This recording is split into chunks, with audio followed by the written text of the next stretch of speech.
கண்மணியே, உன் பிறவிகளில் நீ செய்த நல்ல கர்மாக்கள் இன்பமாகவும் கெட்ட கர்மாக்கள் துன்பமாகவும் இந்த பிறவியில் உன்னை நோக்கி வந்து கொண்டிருக்கிறது. அதில் இன்பத்தை மட்டும் உனக்கு விட்டுட்டு உன்னை நெருங்கும் துன்பங்கள் அனைத்தையும் நான் வாங்கிக் கொள்கிறேனே. ஏன்னா அதற்கு காரணம் நீ என்மேல் வைத்திருக்கும் நம்பிக்கையும் பொறுமையும் ஆழமான பக்தியும் உண்மையான அன்பும் தான்.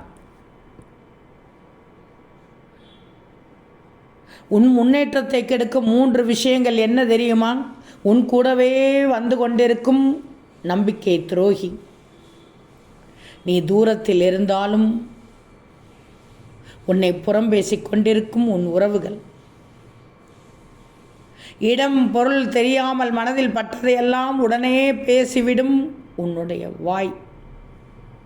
இவற்றை மட்டும் நீ கவனமாக கையாண்டு விட்டால் போதுமே, உன் வாழ்க்கை அழகாக இருக்கும். கண்மணியே, உனக்கு துன்பம் ஏற்படுவதற்கு உன் சாய் எப்படி அனுமதிப்பேன்? உன்னுடைய எல்லா கவலைகள் கஷ்டங்களிலிருந்தும் இப்போது உன்னை விடுவித்து கொண்டுதான் இருக்கிறேன். அதை நீயும் பார்த்து கொண்டே தான் இருக்கிறாய். நான் உன்னுடன் இருக்கும்போது பிறகு என்ன கவலை? மகிழ்ச்சியாக இருக்கணும். வாழ்க்கையில் உனக்கு ஒரு கஷ்டம் வருகிறது என்றால் அந்த கஷ்டம் அடுத்தவர்களால் உண்டாக்கப்படுவது அல்ல. சொல்வதை கேள். நேற்று நீ செய்த தவறுதான் இன்று உனக்கு கஷ்டமாக வருகிறது. இதை நீ முதலில் உணர்ந்துக்கோ தங்கமே.